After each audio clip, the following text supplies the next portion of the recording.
Oui, c'est la guerre des machines aujourd'hui. Je vous avais prévenu que ces gens souffraient chaque fois que nous nous exprimions. Incapables de trouver des gens pour argumenter contre nous, ils mobilisent toutes les primées. Incapables d'argumenter contre nous, ils mobilisent toutes les machines de la terre pour nous empêcher de nous exprimer. Mais nous irons jusqu'au bout de cette conférence et elle sera entièrement republiée sur notre page YouTube, aujourd'hui même. Nous irons jusqu'au bout. Ils peuvent l'attaquer, ils peuvent la brutaliser, ils peuvent qu'ils fassent tout ce qu'ils veulent. Nous allons dire tout ce que nous avons prévu de dire. Et par tous les moyens. Eh oui, c'est très chaud. Charles est dit en bas, en bas. Voilà la bataille. Voilà pourquoi je vous disais d'être très actif. De ne pas être passif. D'être très actif, de bouger. Donc, attaquer sur YouTube, attaquer sur Facebook, attaquer partout. Ils souffrent de la vérité. La vérité est pour eux, eh bien, l'équivalent d'une eau bénite sur des diablotins, sur les démons qu'ils sont. Donc, nous continuons. Je dis que les Ivoiriens ne peuvent pas compter sur la France de la France-Afrique, la France coloniale, la France néocoloniale, la France impériale, la France des esclavagistes, des négriers. Celle qui est représentée par Emmanuel Macron et Jean-Yves Le Drian. Non, les Ivoiriens ne comptent pas sur cette France-là. Et ils ne comptent pas sur cette France comme les peuples africains ne comptent pas non plus sur elle. La France sur laquelle et avec laquelle les peuples africains peuvent cheminer, pas pour compter sur elle, c'est la France des libertés, celle qui s'est exprimée déjà à travers le député Larrivé, celle qui s'est exprimée à travers Thierry Mariani, le député Thierry Mariani, celle qui s'exprime à travers des personnalités comme le député Pascal Terrasse. Oui, les Ivoiriens peuvent compter sur ces citoyens libres de France, ces élus libres de France, qui savent la tragédie que vit le peuple de Côte d'Ivoire et vivent les peuples africains. Ils peuvent cheminer avec eux. Mais les Ivoiriens et les Africains savent qu'ils ne doivent compter sur personne d'autre qu'eux-mêmes. Ils n'ont pas à compter sur la France. La Côte d'Ivoire n'a pas à compter sur le soutien de la France. Non. La Côte d'Ivoire et tous les pays africains doivent apprendre à compter sur leur propre soutien. Ils doivent se soutenir eux-mêmes. Car la France ne compte pas sur le soutien de la Côte d'Ivoire. Tout sur lui-même. Tout le sens même du passage de l'indépendance formelle à l'indépendance structurelle, c'est d'abord de compter sur soi-même. Les peuples africains doivent passer à la phase adulte. Arrêter de compter sur les autres. D'abord compter sur eux-mêmes. Donc cette phrase d'Emmanuel Macron est une phrase méprisante. Je me souviens d'un discours de décembre 2017, Nana Akufo-Addo avait dit à Emmanuel Macron, au Ghana, que les Ghanéens n'attendaient pas la France pour se développer. Et ils ne voulaient pas que la France les soutienne. Non. Nana Akufo-Addo qui est devenu maintenant le camarade d'Alassane Draman Ouattara pour assassiner les Ivoiriens, a dit au parrain Emmanuel Macron ceci. Nous, Ghanéens, disait-il, nous comptons sur nous-mêmes. Et ce que nous voulons avec vous, c'est un partenariat, c'est tout. Si vous ne le voulez pas, nous nous adressons à quelqu'un d'autre. C'est ce que la Côte d'Ivoire doit apprendre à dire. C'est aussi ce que la Côte d'Ivoire doit apprendre à dire aux responsables français. Nous ne voulons pas compter sur nous-mêmes. C'est précisément parce que vous nuisez à notre vie quotidienne que nous vous demandons de nous laisser respirer. George Floyd veut respirer. George Floyd, le peuple ivoirien, il veut respirer. Tout ce qu'on demande, c'est qu'ils enlèvent leurs genoux et on essaye de l'enlever nous-mêmes. Donc, on ne peut pas prétendre que la Côte d'Ivoire doit compter sur la France alors que le président de la République française cautionne quelqu'un qui assassine plus de 200 Ivoiriens et qui fait jouer au ballon avec la tête coupée d'un Ivoirien à Daoukro. Non. La Côte d'Ivoire ne peut pas compter sur l'actuel président de la République française parce que l'actuel président de la République française a pris fait et cause pour les assassins des Ivoiriens. Voilà la vérité. Que cela vous plaise ou pas. Et vous faites tout depuis près de 2 heures pour m'empêcher de le dire. Vous attaquez mes machines, vous faites tout, je vais quand même le dire. Ce qui est dit est dit. Emmanuel Macron continue. La Côte d'Ivoire peut compter sur le soutien de la France pour continuer à bâtir un partenariat étroit propice à une croissance inclusive. Donc vous reconnaissez que la croissance de Ouattara n'est pas inclusive. Comme le disait Guillaume Soro, c'est une croissance flafla. Car derrière cette croissance, dont 85% des bénéfices repartent dans les caisses des multinationales françaises, se trouve la pauvreté de plus de 10 700 000 Ivoiriens. La Banque mondiale a reconnu que la pauvreté frappe, que le nombre de pauvres en Côte d'Ivoire n'a jamais baissé en 10 ans. Ouattara, le pseudo-docteur en économie, a échoué à vaincre la pauvreté. Il y a 10 700 000 pauvres en Côte d'Ivoire et le nombre de pauvres en Côte d'Ivoire n'a pas baissé en 10 ans. C'est la Banque mondiale qui le dit. Donc Emmanuel Macron, votre accompagnement à cet escroc d'Alassane Dramane Ouattara n'impressionne personne. On sait que Alassane Ouattara, c'est le spécialiste des rétrocommissions par les marchés publics. Et on sait que vos amis, les grandes multinationales françaises, se précipitent en Côte d'Ivoire parce que, à travers les marchés publics, il y a un système de rétrocommission pour nourrir les deux bords de la classe politique pourrie de Côte d'Ivoire, d'Afrique, d'un côté, et de France. On sait que les chantiers publics, les grands travaux publics sont un immense marché de rétro. La corruption de la classe politique française et de la classe politique africaine et ici ivoirienne. Donc nous n'avons rien à envier à la pratique économique d'Alassane Dramane Ouattara. Il continue. Vous réitérant ainsi qu'au peuple ivoirien tous mes vœux de paix et de prospérité, nous refusons. Et ça, c'est notre 9e argument. Emmanuel Macron n'est pas pour la paix et la prospérité des Ivoiriens. Emmanuel Macron soutient ceux qui tuent les Ivoiriens. Il est donc pour la guerre, est auteur de complicité envers ceux qui font la guerre aux Ivoiriens, c'est-à-dire envers Alassane Dramane Ouattara et ses milices qui ont tué plus de 200 Ivoiriens. Nous le disons, Emmanuel Macron est auteur, co-auteur de la guerre livrée par Alassane Dramane Ouattara et ses milices contre le peuple de Côte d'Ivoire. Que cette vérité vous étrangle littéralement par sa puissance. Donc Emmanuel Macron ne peut pas parler de paix et de prospérité. Il a ouvertement pris le parti de soutenir celui qui assassine. Comme il a soutenu Biya qui assassine au Cameroun, et Yadema qui assassine au Togo, Alpha Condé qui assassine en Guinée. Il soutient les assassins. Il ne peut pas être un porteur de paix.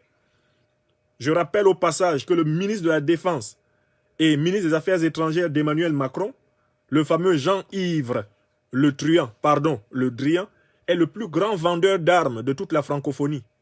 Je dis bien le plus grand vendeur d'armes de toute la francophonie. Il s'appelle Jean-Yves Le Drian. Les Africains l'ont baptisé Jean-Yves Le Truand. Vous pouvez tout faire pour empêcher que je le dise. Je l'ai déjà dit. Et je conclus maintenant mon analyse de cette lettre qui est d'une trahison inacceptable. Cette lettre qui est une attaque en deçà de la ceinture contre le peuple ivoirien. Ah, il dit, avec toute mon amitié, merci pour l'échange plein d'espoir que nous avons eu dès le dimanche. Quel espoir?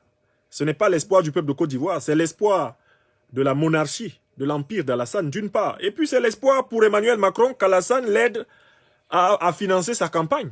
Nous savons ce qu'il espère. Il espère, bien sûr, que la France-Afrique marche très bien. L'espoir pour Macron, c'est d'être réélu en France. Et s'il soutient Alassane Dramane Ouattara, c'est parce que Ouattara fait partie des satrapes qui financent en sous-main la politique en France. Et ça aussi, vous n'allez pas m'empêcher de le dire. L'espoir dont parle Macron dans sa lettre, c'est l'espoir des rétrocommissions. Les rétrocommissions qui nourrissent toute la classe politique française depuis la pseudo-décolonisation jusqu'à aujourd'hui. C'est de cela qu'il est question. Plein d'espoir. Il espère quoi? Les rétrocommissions de l'argent ivoirien à travers des marchés publics 4 fois plus chers que les offres chinoises. C'est-à-dire que les Chinois font une offre de marché public. Elle est 4 fois moins chère. Les Français forcent Alassane Ouattara à donner ça à une entreprise française. Qu'est-ce qu'ils vont faire du surplus d'argent? L'entreprise française taxe le même marché à ceux qui proposent de faire le marché 4 fois plus cher. On prend le marché entre les mains des Chinois qui vont faire 4 fois moins cher. On le donne à des Français qui vont le faire 4 fois plus cher. Qu'est-ce qu'on va faire du surplus d'argent si ce n'est se le partager entre copains et coquins de la France-Afrique? L'une des plus grandes lessiveuses d'argent que la terre d'Afrique ait jamais connue, c'est la France-Afrique. Donc quand il écrit à la main sur le Emmanuel Macron, il espère que Alassane Ouattara et lui continuent de truander les Africains. C'est ça la vérité. Voilà pourquoi nous devons sanctionner Emmanuel Macron en France en 2022. Vous êtes africain de France, quel que soit votre pays d'origine. Si vous êtes électeur en France, tout sauf Macron. Tout sauf Macron. Tout sauf Macron. On a tué plus de 200 Ivoiriens. On joue à la balle avec des têtes coupées en Côte d'Ivoire. Et Macron félicite celui qui le fait. Tout sauf Macron.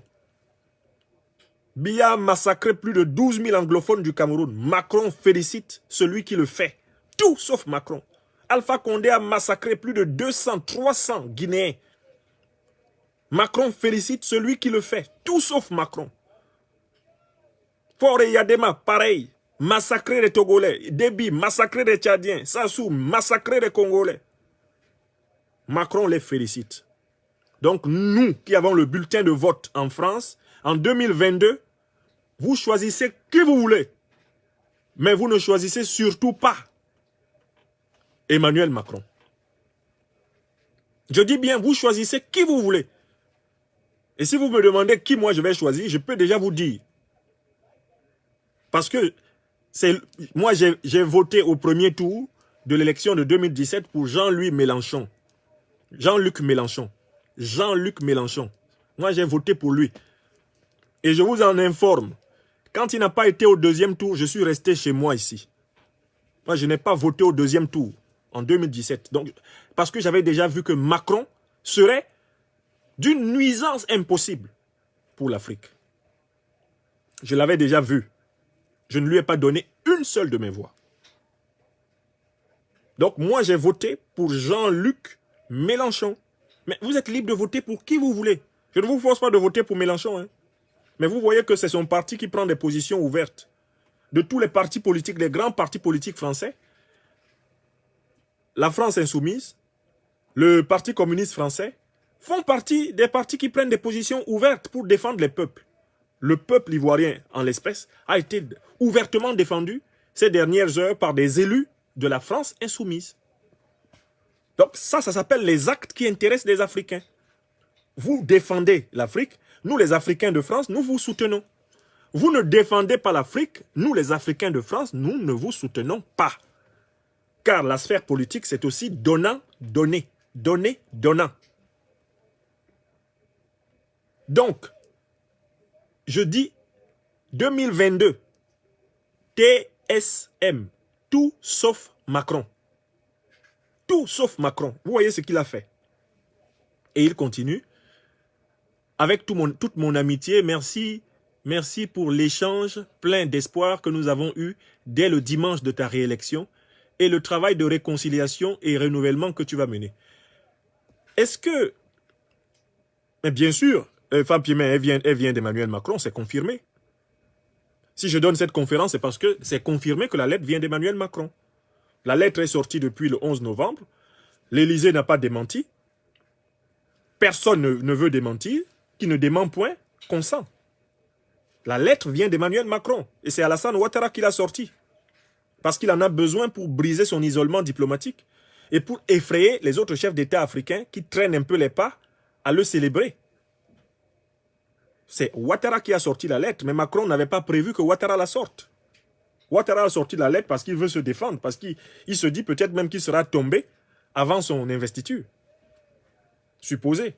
Donc, Ouattara, c'est son dernier barreau d'honneur. Ouattara est prêt à tout. Il fait tout. Il fait tout. Il s'en fout maintenant. C'est un dictateur aux abois. Donc, je conclus en disant, on nous dit que Ouattara va mener la réconciliation. Mais quelle réconciliation? Avec les 200 personnes qu'il a tuées là, récemment, c'est ça qu'il va faire? Réconciliation par rapport à quoi? Est-ce que les Ivoiriens vont accepter que Ouattara soit président de la République? Quelle réconciliation il va organiser? Le peuple ivoirien dit que Ouattara doit sortir du palais présidentiel, sortir de la résidence présidentielle. Il doit aller chez lui, quitter le pouvoir et attendre le verdict du peuple de Côte d'Ivoire qui va se réorganiser et organiser de vraies élections. Est-ce que le message n'est pas clair? Bon. Écoutez, j'ai analysé un peu tout cela. Vous avez vu que j'ai été fortement perturbé à un moment donné par les attaques contre les machines, mais je viens de vous analyser les 10 points que j'avais pensés. Ces 10 points, je les rappelle. Premièrement, la lettre d'Emmanuel Macron est une lâcheté contre les valeurs de la République française. Deuxièmement, la lettre d'Emmanuel Macron est un adoubement d'un pseudo-conseil constitutionnel. Et c'est un mépris envers le peuple ivoirien, dont on piétine les articles 55, 183 et 123 de la Constitution, au minimum, sans oublier tous les autres articles que Ouattara a piétinés. Troisièmement, la lettre d'Emmanuel Macron est l'adoubement d'un faux scrutin. Il n'y a pas eu scrutin, il n'y a pas eu élection le 31 octobre. Avec un taux de participation de moins de 10%, on n'appelle pas ça élection. Et avec un soi-disant score de 94%, eh bien, on est en Union soviétique à l'époque totalitaire. Sans oublier les 200 morts, les 200 personnes assassinées en prime, dont les têtes qui ont servi à jouer au foot. Quatrièmement, Emmanuel Macron fait preuve de mépris pour le peuple de Côte d'Ivoire puisqu'il n'ose pas féliciter publiquement le peuple de Côte d'Ivoire, mais prétend l'avoir félicité dans une lettre privée à Alassane Ouattara. Sixièmement, Emmanuel Macron se fait complice des violences et des crimes qui ont été commis contre le peuple de Côte d'Ivoire. Il est co-auteur des crimes contre l'humanité ivoirienne, puisqu'il soutient l'assassin des Ivoiriens, Ouattara. Sixièmement, Emmanuel Macron se fait auteur de la complicité de faux dialogues. Et voilà pourquoi je pense que les Ivoiriens, cette fois-ci, n'ont pas intérêt à venir dans un Marcoussis. Il ne faut pas venir ici à Paris discuter de la Côte d'Ivoire. C'est mon point de vue. Il ne faut pas accepter que la France soit arbitre du conflit avec Ouattara. Parce que la France a pris parti pour Ouattara. Il faut refuser la présence de la France comme facilitateur. La France ne peut plus faciliter. Car le régime Macron s'est noyé. Il s'est affiché derrière Ouattara. Il ne peut plus être l'arbitre. Il faut refuser la médiation française. L'une des erreurs que l'opposition ivoirienne ne doit pas commettre cette fois-ci, c'est accepter la médiation française. Car vous avez déjà vu qu'Emmanuel Macron n'est pas placé au milieu. Vous avez déjà vu qu'Emmanuel Macron n'est pas neutre. Donc ce ne sont pas les diplomates d'Emmanuel Macron, des voyous, des tricheurs comme le Drian, qui vont être neutres. Non, non, non, non, ils ne vont pas être neutres. Non, il ne faut pas les accepter. Septièmement, j'ai dit qu'Alassane Draman Ouattara, contrairement à ce que Macron dit, eh bien, il est seul, il ne représente pas l'avenir de la Côte d'Ivoire et les Ivoiriens vont continuer la désobéissance civile, la révolution démocratique pacifique pour le chasser. D'ailleurs, Alassane Ouattara a dit qu'au RHDP, il n'y a personne qui soit capable d'être président de la République en dehors de lui. Mais comme lui, les Ivoiriens n'en veulent pas, et comme lui-même reconnaît que tous les autres au RHDP ne valent rien, mais les Ivoiriens ne veulent plus du RHDP et de son chef. Tout ce qu'on leur demande, c'est de dégager. Et les manifestations vont se poursuivre avec beaucoup plus d'ardeur pour qu'ils dégagent. Les Ivoiriens en ont la preuve. Les Maliens ont manifesté et en 8 mois ont chassé le satrape. Les Ivoiriens doivent seulement conquérir ce que j'ai appelé aujourd'hui le courage, la persévérance et la foi dans le combat. Ils vont chasser Alassane Ouattara. Il va être chassé. Ibeka a été chassé. Il y a eu plus fort qu'Alassane Ouattara en Afrique qui a été chassé. Une fois que le peuple a pris conscience de sa puissance, il est inarrêtable. La France publiera un communiqué de félicitations au peuple de Côte d'Ivoire après qu'il aura chassé Ouattara. Mais le Drian a dû féliciter les Maliens en disant que Ibeka avait été coupé des réalités du peuple malien. Après avoir défendu Ibeka contre le peuple, quand Ibeka est tombé, le Drian est ressorti pour écrire un communiqué félicitant le peuple malien et disant que Ibeka était coupé des réalités, qu'on l'avait prévenu plusieurs fois, il n'a pas écouté. C'est ce qui va arriver à Ouattara. Et je pense que ça va lui arriver parce que Macron ne doit pas être content ce soir. Il ne sera pas content du tout parce que la lettre là, il ne l'avait pas donnée à Ouattara pour que Ouattara la sorte. Et Ouattara s'est comporté envers lui comme un voyou. Donc le parrain va punir probablement son petit satrape. Et à sa manière, il choisira le moment. Peut-être qu'il va tenter de le tenir à bout de bras en attendant que les rétro-commissions permettent les financements de campagne comme ils font d'habitude. Et après, au bon moment, il va lui mettre un bon coup de massue dans le dos. La faute d'Alassane Draman Ouattara envers Emmanuel Macron ne restera pas impunie. Je vous le prédis. Macron se vengera de Ouattara. Le fait que Ouattara ait sorti cette lettre sur laquelle lui, Macron, a griffonné à sa propre main des mots, ça va se retourner contre Ouattara. J'ai dit une 8e chose. Le peuple de Côte d'Ivoire ne compte pas sur la France. Non. Le peuple de Côte d'Ivoire compte sur lui-même. comme tous les peuples africains, il doit d'abord compter sur lui-même. En France, il ne compte pas non plus sur la France-Afrique. Et les Africains ne comptent pas sur la France-Afrique. Il y a en France des personnalités politiques et des formations politiques qui ont une plus grande sensibilité pour la tragédie des peuples africains. Les Africains peuvent cheminer en partenariat avec ces forces-là. Mais la formule « compter sur la France » elle doit être enlevée du cerveau de l'élite politique africaine et des peuples africains. On ne compte pas sur quelqu'un. Un pays ne compte pas sur un autre, non. Ou alors ce pays-là n'existe pas pour lui-même. On doit compter sur soi-même. Et c'est cela le langage de l'autonomie véritable, qui doit remplacer l'indépendance sous haute surveillance.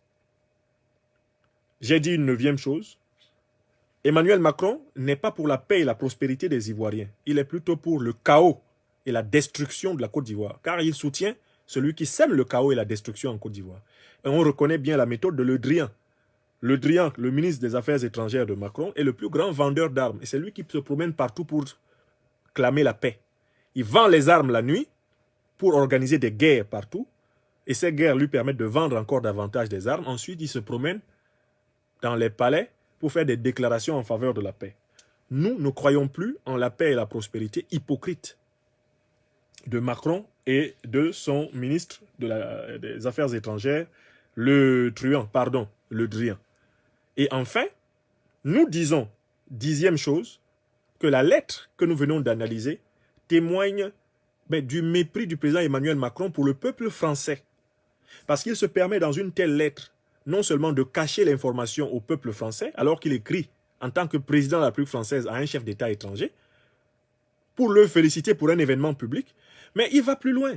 Il mélange les genres, le genre protocolaire avec le genre intimiste. C'est-à-dire que Emmanuel Macron gère les affaires étrangères comme des affaires personnelles. C'est une blessure. C'est une blessure à l'honneur du peuple français. Nous allons donc faire connaître au peuple français la pratique d'Emmanuel Macron en Côte d'Ivoire. Et le livre sur Le Drian aura un bon chapitre réservé à son patron en attendant sa défaite électorale que nous souhaitons et pour laquelle nous allons nous engager. Nous allons nous engager pour la défaite électorale de M. Macron en 2022. Nous serons dans la campagne en France et tous les Africains de France seront sensibilisés pour le TSM. TSM, tout sauf Macron. Voilà ce que j'avais à dire. Vous le voyez bien, chers amis, j'ai réussi à dire tout ce que j'avais à dire. Ou bien, comme on dit à Abidjan, j'ai pas tout dit. Ce que je voulais dire là, j'ai dit. Ils ont tout fait. J'ai quand même dit. D'accord? Maintenant, nous allons préparer la publication de la partie manquante de la conférence pour nos amis YouTube.